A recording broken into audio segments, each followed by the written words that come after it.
Hello everyone. Today we are going to read the 7th chapter of class 10th from the book Golden Age. This chapter is about a king who is crude, savage, barbaric, loud and gruff. He believes in the fancies and has a strange method to punish the guilty and reward the innocent. What is that strange method? We will come to know only by reading the chapter. The king has a daughter who falls in love with a common man, and when the king comes to know this, he decides to punish the boy. But as we know, the king has a strange method of giving the punishment. So let's read the chapter and get to know what is that strange method and what punishment the man gets. So let's start the chapter.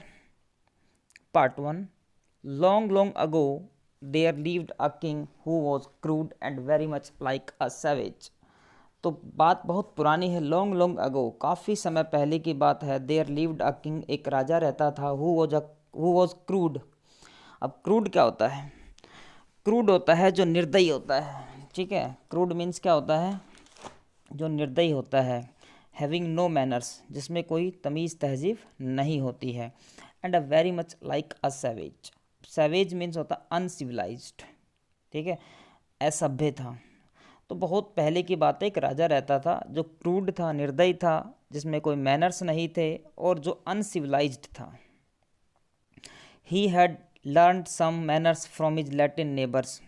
हालांकि उसने कुछ जो manners थे, तहजीब थी, तमीज़ थी, वो कहाँ से सीखे थे? उनके जो लैटिन नेबर्स थे उनसे, पड़ोसियों से. But mostly he was barbaric, लेकिन ज़्यादातर वो कैसा था? बारबरिक ही था. बारबरिक मीन्स होता है बर्बर, क्रूल, निर्दयी. लाउड, लाउड मीन्स होता है बॉस्टफुल, बड़बोला जिसे कहते हैं. And gruff. अब ग्रफ मीन्स होता है हैविंग नो डिसेंट मैनर्स, जिसके पास अच्छे मैनर्स नहीं होते हैं. तो कुल मिलाकर के आप कह सकते हैं कि एक ऐसा राजा था जो अनसिविलाइज्ड था, असभ्य था, क्रूर था, बर्बर था, निर्दयी था, बड़बोला था और जिसके पास मैनर्स अच्छे बिल्कुल नहीं थे. यानी कि आप कह सकते हैं कि वो इल मैनर्ड था. He had none of the grace. Grace क्या होती है? अब ग्रेस होती है प्लीजेंटनेस, सुकोमलता जिसे हम कह सकते हैं. तो he had none of the grace and polish of his neighbours. Polish का मतलब होता है ब्रिलियंस, बुद्धिमता. तो he had none of the grace, ना ही तो उसके पास ग्रेस थी. ग्रेस मीन्स ना तो उसके पास सुकोमलता थी और ना ही उसके पास बुद्धिमता थी. ऑफ हिज नेबर्स, अपने पड़ोसियों के जैसी. He was a man of great fancies. और वो एक ऐसा आदमी था जो फैंसीज, इमेजिनेशन में ज़्यादा बिलीव करता था. एंड इवन ग्रेटर एंथुजियाज्म, और एक बहुत जोशीला था वो. Because he had so much authority as a king. अब राजा के पास तो अथॉरिटी होती है, तो being a king he had much authority. अब राजा होने के नाते उसके पास अधिकार बहुत सारे थे, अथॉरिटी बहुत ज़्यादा थी. He was able to force some of these fancies into reality. तो वो अपनी ताकत के बल पे वो जो कुछ उसकी फैंसीज थी उनको रियलिटी में वो क्या करता था? इम्प्लीमेंट करता था. अब कैसे? जैसे फैंसी तो कुछ भी हो सकती है. आपने एक इमेजिनेशन की कि भाई कोई बंदा बहुत ऊंचाई से गिर रहा है. अब आप एज अ किंग आप क्या करोगे? किसी भी बंदे को भेज दोगे कि चल भाई जंप कर वहाँ से. तो आपने क्या किया? अपनी फैंसीज को इम्प्लीमेंट किया और उसको रियलिटी में कन्वर्ट करने की कोशिश की. तो being a king he could do that because he had much authority. क्योंकि पावर थी, सत्ता थी, ताकत थी, तो वो ऐसा कर सकता था. और एटलीस्ट ही ट्राइड टू. और यदि वो कर भी नहीं पाता था उनको रियलिटी में कन्वर्ट, तो कम से कम वो कोशिश तो ज़रूर करता था. Is personality. पर्सनैलिटी जो होती है इसमें इट मीन्स होता है क्वालिटी ऑफ कैरेक्टर. ठीक है. हिज पर्सनैलिटी वॉज नॉर्मली काम when everything was in order. In order means होता है जब सब कुछ सुव्यवस्थित होता है. ठीक है ना. आप कहते हैं पीसफुल है, सब कुछ शांति से चला हुआ है. तो उसका जो पर्सनैलिटी थी, उसका जो व्यक्तित्व था, वो आमतौर पे शांत रहता था. यानी कि वो शांत रहता था आमतौर पे जब सब कुछ सही चल रहा होता था. When there was a little hitch. Hitch means होती है प्रॉब्लम. तो जब कोई छोटी मोटी प्रॉब्लम हो जाती थी, ठीक है, however he was exultant and happy. Exultant means होता है इलेटेड, इलेटेड मीन्स भी होता है हैप्पी, और हैप्पी मीन्स हैप्पी होता ही है। तो ही वॉज एग्जल्टेंट एंड हैप्पी। तो यदि उसके किंगडम में कोई समस्या आ जाती थी, कोई परेशानी आ जाती थी, कोई प्रॉब्लम आती थी, तो बड़ा खुश हो जाता था, ठीक है ना। When he found any hitch in the kingdom he became very happy. He loved it when things went wrong because that meant that he could then correct them. He loved it, उसे ये बड़ा पसंद था।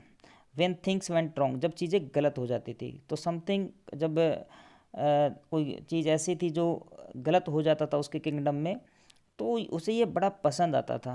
Because that मेंट, क्योंकि इसका मतलब क्या था, that he could then correct them, कि फिर वो उस चीज़ को जो गलत हो गई है उस चीज़ को वो सही कर सकता था। तो आप यहाँ पर कह सकते हैं कि जब कुछ गलत होता था, he loved that because now he had the opportunity to correct it, कि उसको ठीक करने का उसके पास एक मौका होता था। He loved to make the crooked straight, उसे पसंद था जो चीज़ें, क्रूक्ड मीन्स होता है जो चीज़ें मुड़ी तुड़ी होती हैं उनको स्ट्रेट करना, सीधा करना। तो यहाँ पर आप कह सकते हैं when there was any problem he loved to solve that problem, तो वो समस्या को सॉल्व करना उसे बहुत ज़्यादा पसंद था। तो it means he like the challenges. No to crush down the uneven places in life, और जो जीवन में अनइवन प्लेसेस बन जाते थे, अनइवन का मतलब क्या होता है, जो ऑड, ठीक है, जो कुछ यहाँ पर इसका मतलब यही है, जो समस्याएं आ जाती थी, कुछ प्रॉब्लम्स आते थी, तो उनको क्रश डाउन करने में उसे बड़ा मज़ा आता था, उसे कुचलने में। He decided that there should be a way to add culture to the lives of his subjects. Subject means होता है प्रजा, जो पीपल होते हैं ऑफ एनी पार्टिकुलर स्टेट, दैट वो क्या कहलाते हैं, सब्जेक्ट्स कहलाते हैं। तो ही डिसाइडेड, उसने डिसीजन लिया, निर्णय किया, that there should be a way, कि कोई तरीका होना चाहिए, टू ऐड कल्चर, संस्कृति जोड़ने का। उसकी जो लोग थे, उसके जो प्रजा थी, उसके जीवन में कोई संस्कृति जोड़ने का, कल्चर जोड़ने का कोई तरीका होना चाहिए। अब उसने फिर किस तरीके से कल्चर को ऐड किया अपनी प्रजा के जीवन में।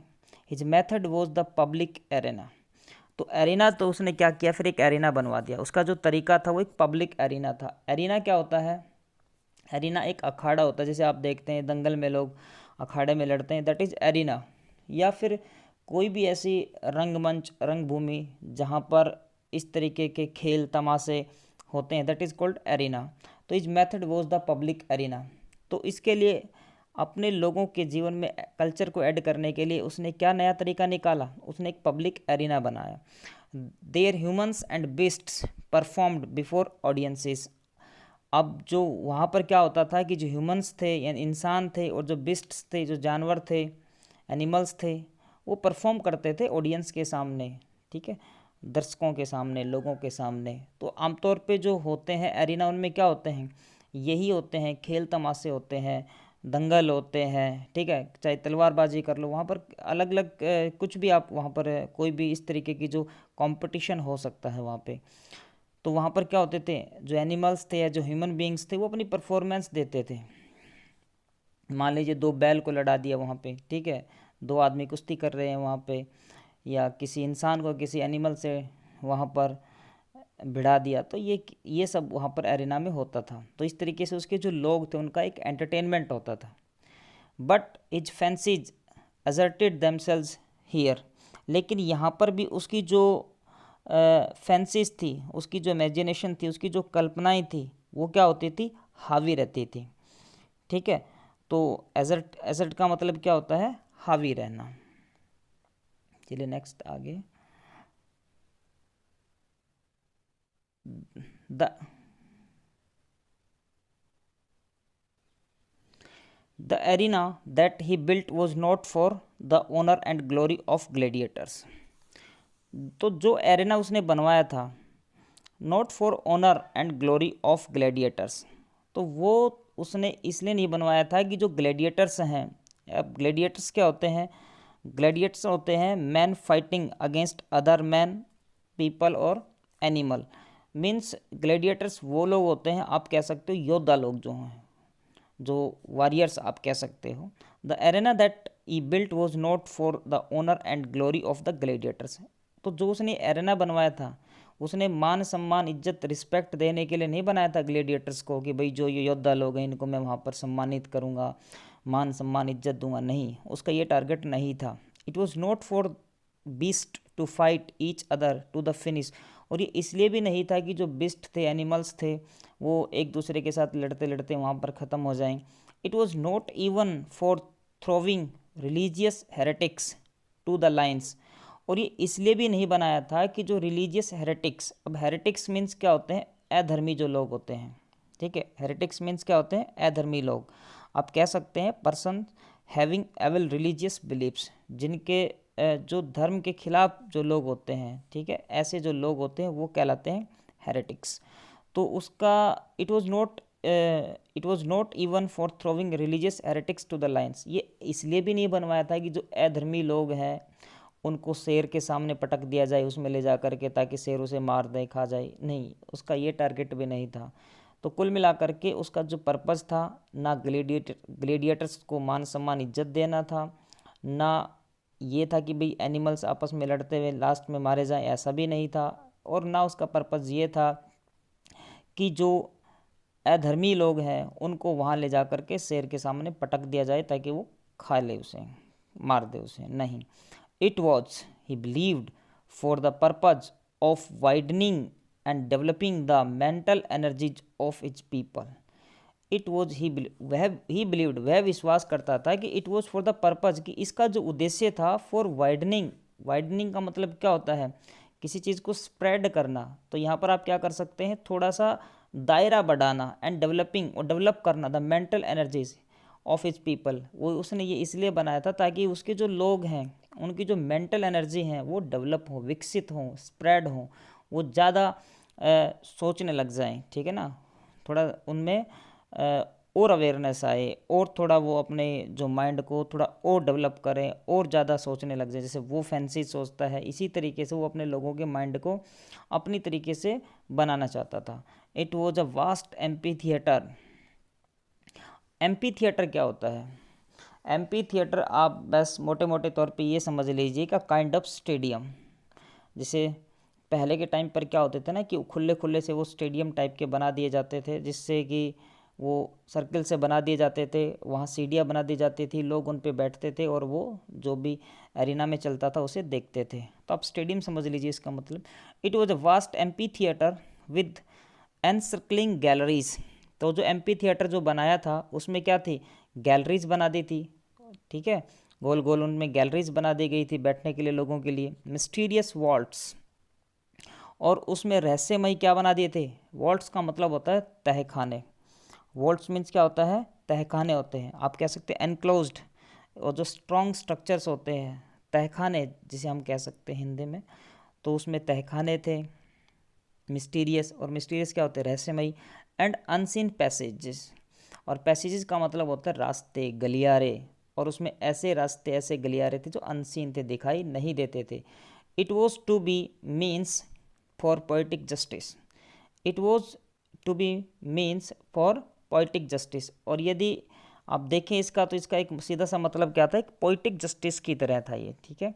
It was to be a place where crime was punished और virtue rewarded all by chance. It was to be a place, और ये एक ऐसी जगह थी जहाँ पर जो क्राइम था, क्राइम का मतलब जो बंदा क्राइम करता था, क्रिमिनल था, वो पनिश्ड, उसको सज़ा मिलती थी, यानी कि क्राइम पनिश किया जाता था, इसका मतलब जो अपराधी था उसे सज़ा मिलती थी। और वर्च्यू रिवार्डेड, और वर्च्यू का मतलब अच्छी बात होती है, ठीक है, वरदान होता है। तो जिसने कोई भी अपराध नहीं किया था, अगर वो गिल्टी नहीं था, तो उसे वर्च्यू यहाँ पर कहा गया है, रिवार्डेड, तो उसको क्या मिलता था, रिवार्ड मिलता था, ठीक है। ऑल बाई चांस, और ये सब डिपेंड किस पे था, चांस पे, ठीक है, यहाँ सब लक बाई चांस चला हुआ था। यदि आपका लक अच्छा होता है तो आप बच जाएंगे, आपको रिवार्ड दिया जाएगा, अगर आपका लक बेकार होता है तो फिर भैया आपको पनिशमेंट दिया जाएगा। इस तरीके की कहानी थी कुछ। तो ये उसका एक स्ट्रेंज तरीका था, किस तरीके का था, क्या नहीं था, थोड़ा जानते हैं आगे।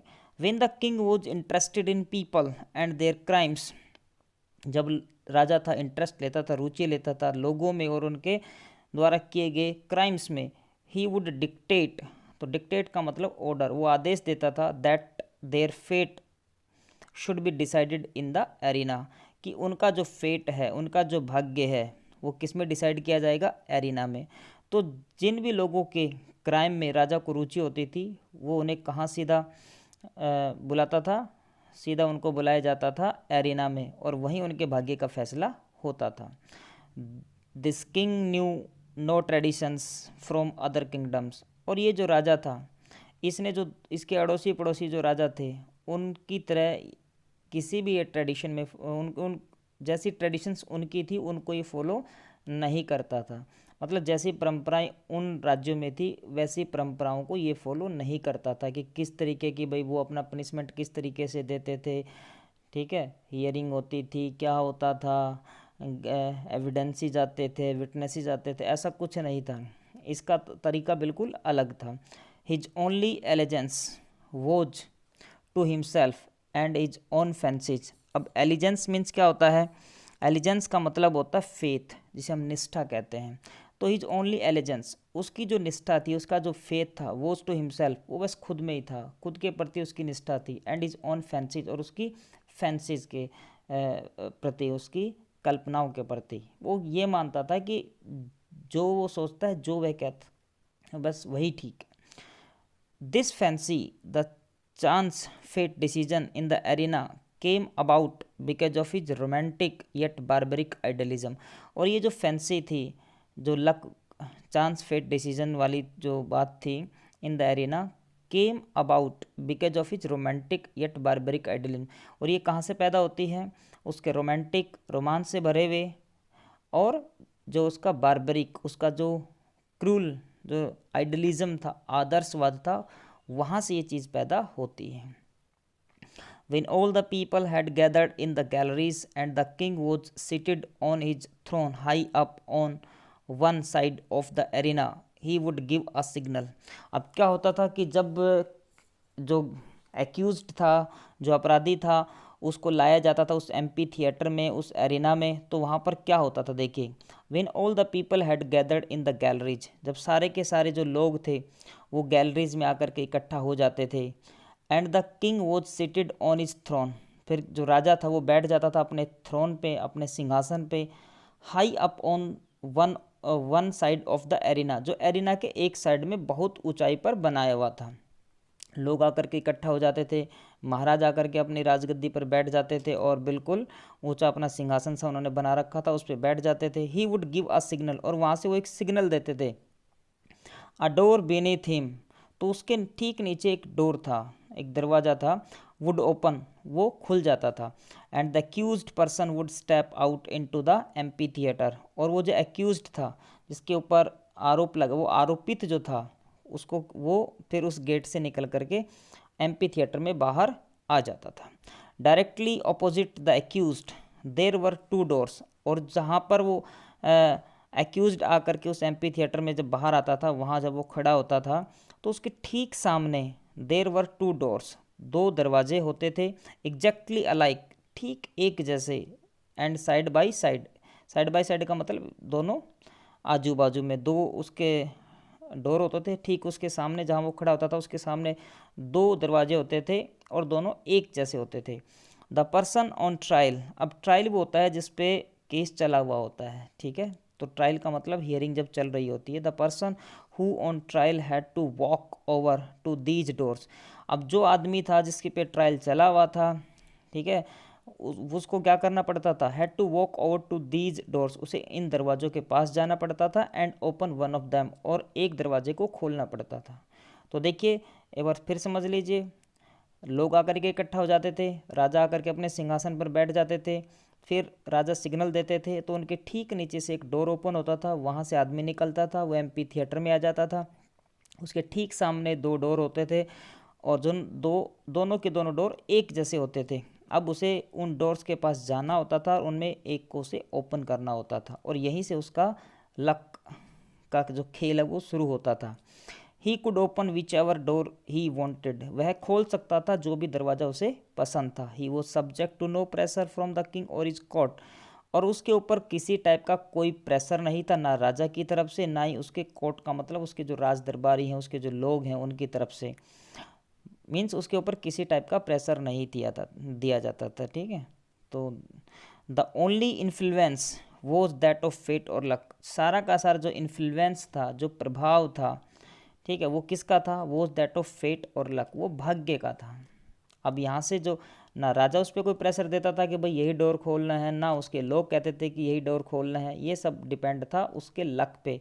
अब उसका लक उससे कौन सा दरवाज़ा खुलवाता है। इफ़ द, अब देखिए यहाँ इन लाइंस में हम ये जानेंगे कि जब वो दो डोर्स थे, तो वो जब दोनों जो वो डोर्स ओपन होते थे उन दोनों डोर्स में से क्या निकलता था। If the accused opened one door, a hungry tiger came out. और यदि वो एक्यूज्ड जो था, आरोपित था, वो आरोपी जो था, यदि एक दरवाज़ा वह खोलता तो उसमें से एक हंग्री टाइगर केम आउट, तो एक भूखा टाइगर निकल करके आता था। ठीक है, तो there were two doors and if he opened one of them a hungry tiger came out. It was the fiercest. Fiercest means क्या होता है? जो भयानक होता है, बड़ा फ्राइटफुल, ठीक है। तो it was the fiercest and most cruel that could be found. तो ये इतना भयानक होता था, इतना खतरनाक होता था ये टाइगर, जितना दैट कुड बी फाउंड, जितना वो इतना भयानक ढूंढ करके लाते थे जो उनको मिल जाता था। यानी कि जो चाहे उन्होंने 10 टाइगर देखे और उनमें जो सबसे भयंकर था वो लेकर के आते थे वहाँ, तो वो वहाँ पर उस डोर के पीछे होता था। And it immediately jumped on him and tore him to pieces as a punishment for his guilt. तो जैसे ही वो टाइगर उस गेट से, उस डोर से बाहर आता था, वो क्या करता था? वो सीधा उस पर जंप करता था, उस एक्यूज्ड पे, उसे फाड़ देता था, उसके टुकड़े टुकड़े कर देता था, और ये उसका पनिशमेंट होता था उसके गिल्ट के लिए, उसके अपराध के लिए।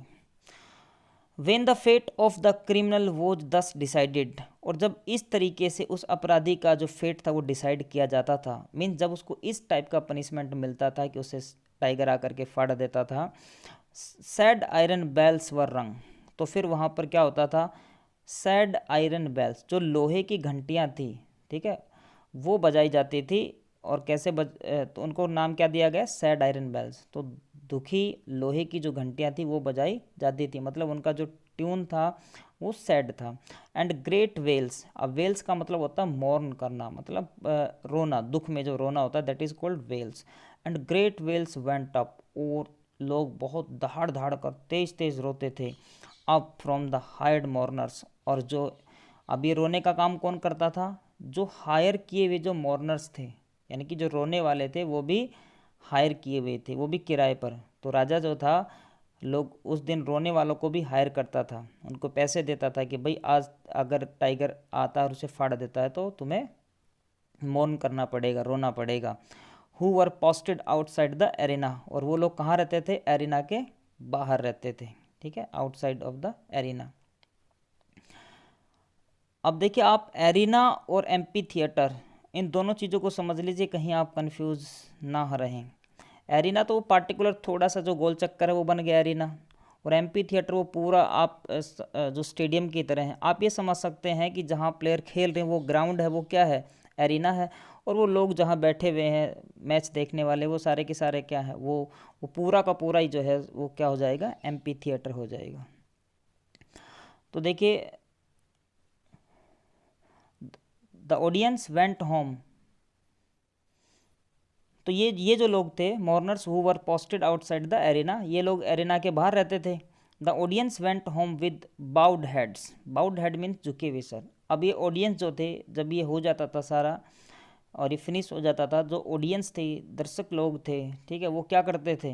वो सर झुका करके फिर अपने घर जाते थे। एंड डोलफुल हार्ट्स, और दुखी दिलों के साथ, यानी कि उनके जो दिल थे वो बड़े भावुक हो जाते थे, बड़ा उनमें दुख भर जाता था, क्योंकि अल्टीमेटली एक आदमी की डेथ होती थी उस दिन। सैड, बड़े दुखी होकर के, that one so young and fair, और वो जाते जाते आपस में बातें भी करते रहते थे, that one so young and fair, कि कितना एक जवान और सुंदर, और सो ओल्ड एंड रिस्पेक्टेड, या फिर हो सकता है अभी वो जवान या सुंदर ना होकर के कोई बुजुर्ग भी हो सकता था, ठीक ना, ओल्ड एंड रिस्पेक्टेड, जो सम्माननीय था, बुजुर्ग था, should have merited such a fate. Merited का मतलब मिलन, कि भाई उसको ऐसे ही मिलना था, उसका ऐसा ही भाग्य होना था। तो इस तरीके के लोग बात करते हुए जाते थे कि भाई ये देखो कितना सुंदर था, कितना जवान था, या देखिए कितना बुजुर्ग था, रिस्पेक्टेड था, और उसका देखिए यही भाग्य होना था, उसको ऐसे ही उसको मौत मिलनी थी। If he open the other door, अब बात आती है जब दूसरा डोर ओपन करेगा तो क्या होगा। तो एक में तो हमें पता चल गया कि टाइगर आएगा और ऐसे करेगा, फाड़ेगा, उसे खाएगा। और दूसरा क्या है, if he open the other door a lady came out, यदि दूसरा डोर वो ओपन करता था तो एक लेडी बाहर आती थी। The king always chose the ladies himself, और राजा क्या करता था, हमेशा जो था वो लेडीज जो थी उसको खुद चुनता था, यानी कि वो सिलेक्ट उसको खुद करता था। ये नहीं कि अपने जो लोग हैं उन पे छोड़ दिया कि चलो ठीक है भाई तुम कोई लेडी ले आओ और डोर के पीछे रख दो, नहीं, राजा खुद सिलेक्ट करता था उसको। He made sure that each was of the same age and station as the accused and that she was beautiful.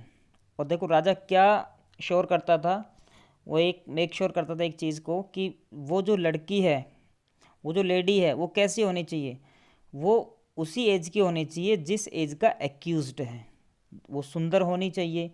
और वो स्टेशन का मतलब है यहाँ पर स्टेटस, लेवल, वो उसी लेवल की होनी चाहिए सोसाइटी में, समाज में, जिस लेवल का, जिस स्टेटस का वो बंदा है।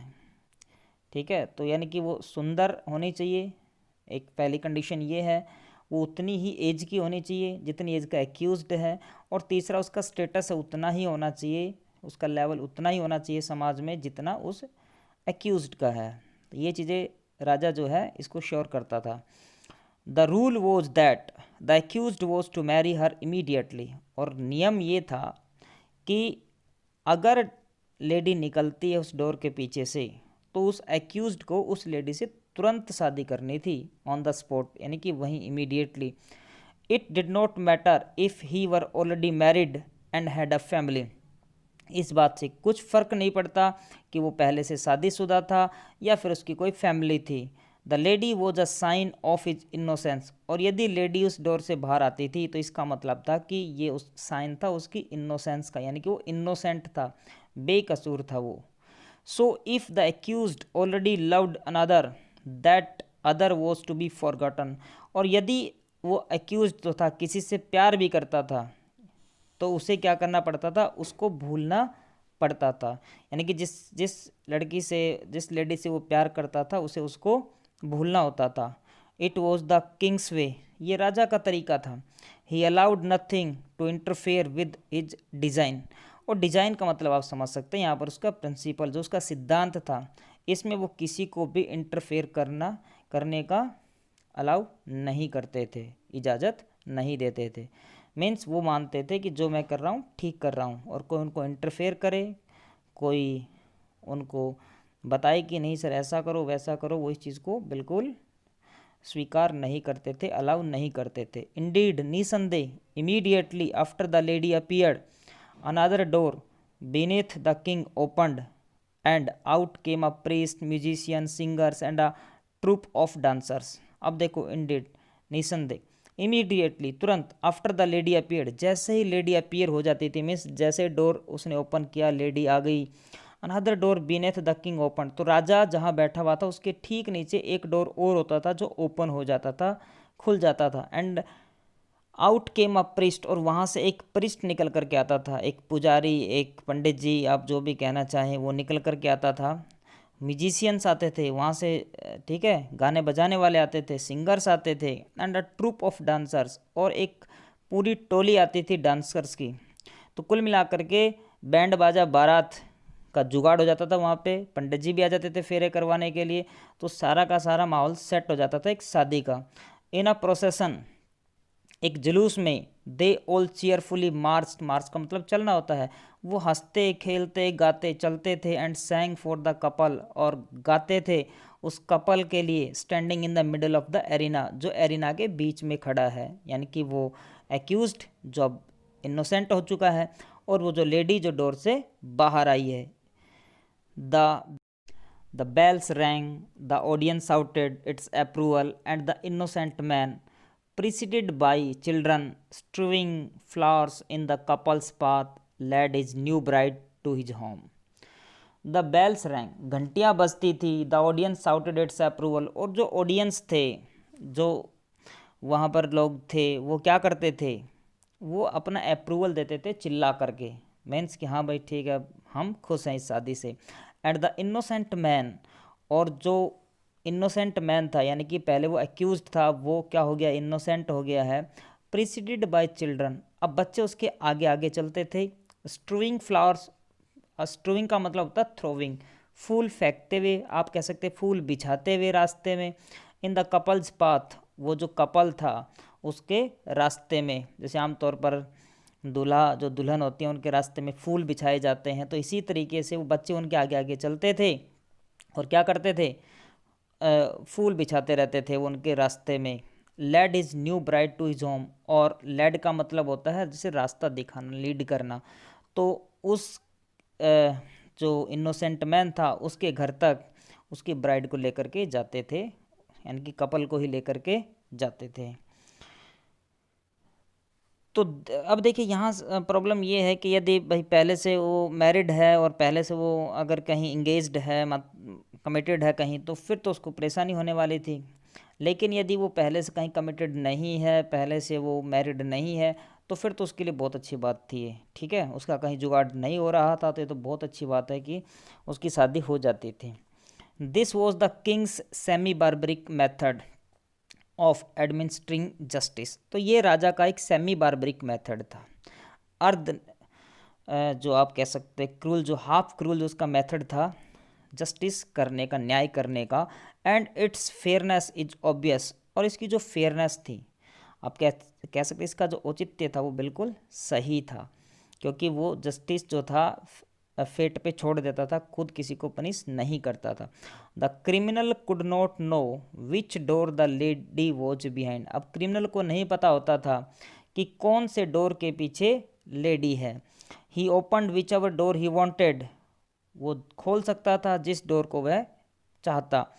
Without knowing whether in the next instant he was to be eaten और मैरिड, ये जाने बिना कि अगले ही पल उसे खा लिया जाएगा या फिर उसकी शादी हो जाएगी। तो जो एक्यूज्ड होता था उसे पता ही नहीं था कि भाई मैं जो डोर खोलने के लिए जा रहा हूँ इस डोर के पीछे लेडी होगी या टाइगर होगा, लेडी होगी तो शादी होगी, टाइगर होगा तो फिर वो खा जाएगा उसे, तो ये उसको पता ही नहीं था और वो बिना जाने ही वो डोर ओपन करता था।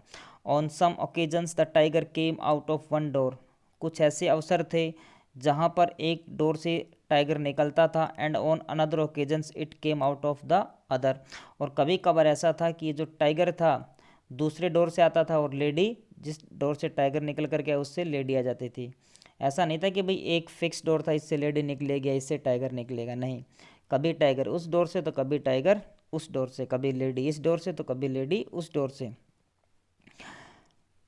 ये फिक्स नहीं था कुछ भी। In this system there was instant punishment, और ये एक ऐसा सिस्टम था जिसमें पनिशमेंट था वो इंस्टेंट था, ऑन द स्पॉट फैसला था।